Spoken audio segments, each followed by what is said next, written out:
할렐루야. 12월 21일 목요일 짱목과 말씀 수다의 시간입니다. 네, 오늘 우리에게 주신 하나님의 말씀은 열왕기하 23장 10절부터 20절의 내용의 말씀인데요. 하나님 말씀을 보시겠습니다. 왕이 또 흰놈의 아들 골짜기의 도벳을 더럽게 하여 어떤 사람도 몰록에게 드리기 위하여 자기의 자녀를 불로 지나가지 못하게 하고 또 유다 여러 왕이 태양을 위하여 드린 말들을 제하여 버렸으니 이 말들은 여호와의 성전으로 들어가는 곳의 근처 넷이 나단멜렉의 집 곁에 있던 것이며 또 태양 수레를 불사르고 유다 여러 왕이 아하스의 다락 지붕에 세운 제단들과 므낫세가 여호와의 성전 두 마당에 세운 제단들을 왕이 다 헐고 거기서 빻아내려서 그것들의 가루를 기드론 시내에 쏟아버리고 또 예루살렘 앞 멸망의 산 오른쪽에 세운 산당들을 왕이 더럽게 하였으니 이는 옛적에 이스라엘 왕 솔로몬이 시돈 사람의 가증한 아스다롯과 모압 사람의 가증한 그모스와 암몬 자손의 가증한 밀곰을 위하여 세웠던 것이며 왕이 또 석상들을 깨뜨리며 아세라 목상들을 찍고 사람의 해골로 그곳에 채웠더라. 또한 이스라엘에게 범죄하게 한 느밧의 아들 여로보암이 베델에 세운 제단과 산당을 왕이 헐고 또 그 산당을 불사르고 빻아서 가루를 만들며 또 아세라 목상을 불살랐더라. 요시야가 몸을 돌이켜 산에 있는 무덤들을 보고 보내어 그 무덤에서 해골을 가져다가 제단 위에서 불살라 그 제단을 더럽게 하니라. 이 일을 하나님의 사람이 전하였더니 그 전한 여호와의 말씀대로 되었더라. 요시야가 이르되 내게 보이는 저것은 무슨 비석이냐 하니 성읍 사람들이 그에게 말하되 왕께서 베델의 제단에 대하여 행하신 이 일을 전하러 유다에서 왔던 하나님의 사람의 묘실이니이다 하니라. 이르되 그대로 두고 그의 뼈를 옮기지 말라 하매 무리가 그의 뼈와 사마리아에서 온 선지자의 뼈는 그대로 두었더라. 전에 이스라엘 여러 왕이 사마리아 각 성읍에 지어서 여호와를 경노하게 한 산당을 요시야가 다 제거하되 베델에서 행한 모든 일대로 행하고 또 거기 있는 산당의 제사장들을 다 제단 위에서 죽이고 사람의 해골을 제단 위에서 불사르고 예루살렘으로 돌아왔더라. 요시야 왕에 대한 이야기를 계속하고 있습니다. 요시야 왕은 계속되는 그런 반복적인 죄로 인해서 우상 숭배가 이루어지는 것을 보고 더 이상 이게 이어지지 않도록 조치를 취하는 모습을 보이게 됩니다. 그래서 특별히 솔로몬에 태웠던 아스다롯과 그모스와 밀곰을 위한 산당을 더럽게 그렇게 하였고 결국 이것은 예루살렘 앞에 있는 그 멸망산이라는 곳의 우편에 있었는데 현재 그 감람산이라고 하는 언덕을 이루는 그런 이야기입니다.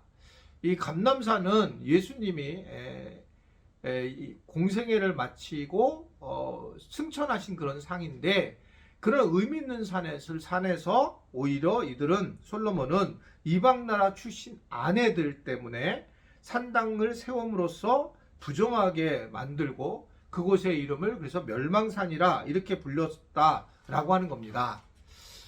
솔로몬은 우리가 좋게 많이 보고 있지만 실제로는 솔로몬은 상당히 문제가 있는 왕으로 나오게 돼 있어요.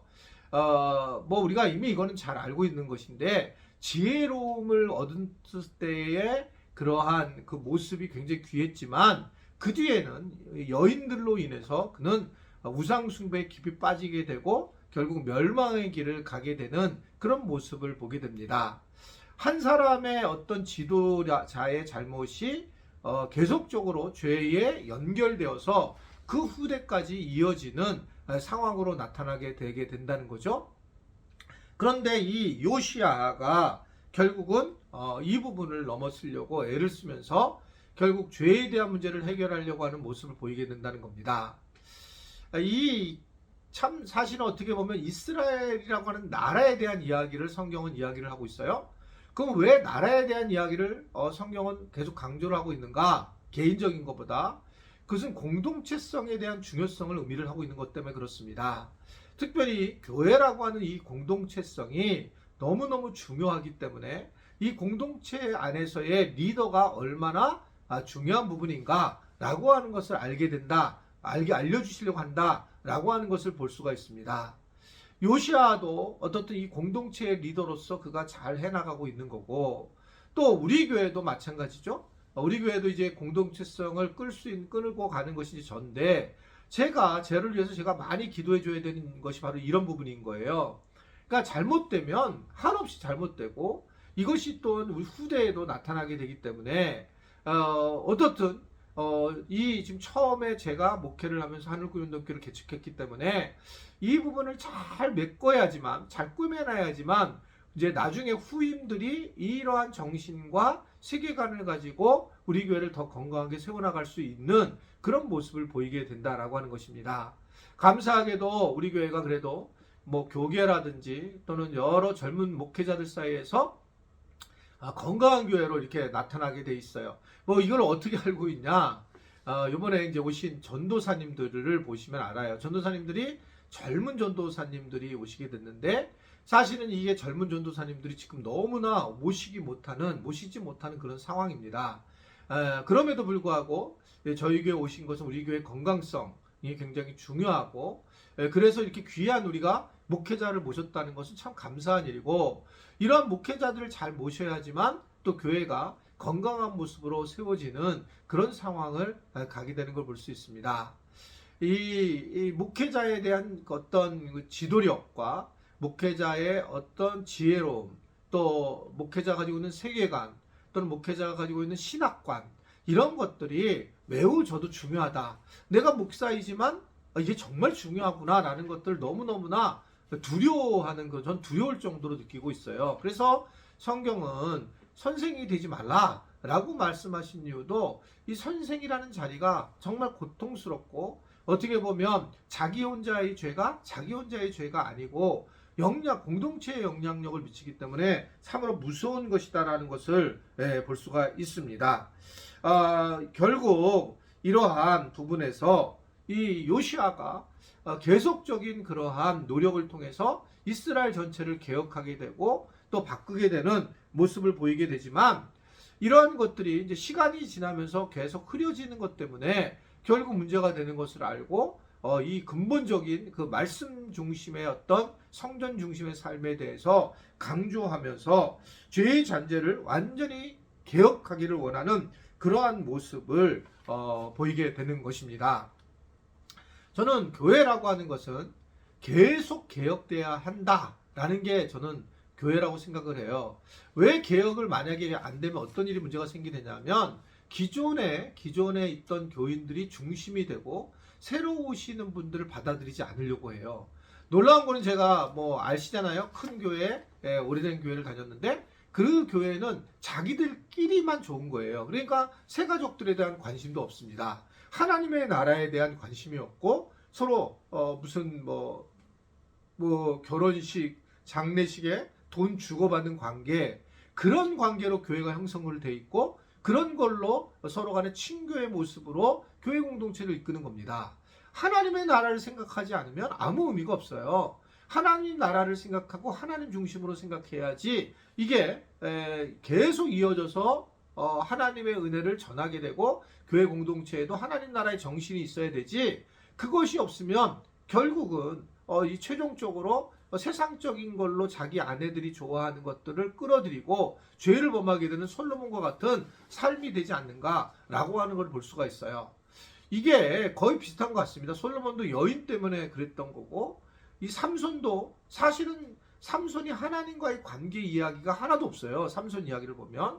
그런데 그가 결국은 이방 여인들로 인해서 죄를 범하게 되고, 하나님의 그 뜻인 그 머리를 자르는 나시린이 자르지 말라고 하는 것들을 잘라가게 되면서 거기에 유혹에 빠지는 걸 볼 수 있잖아요.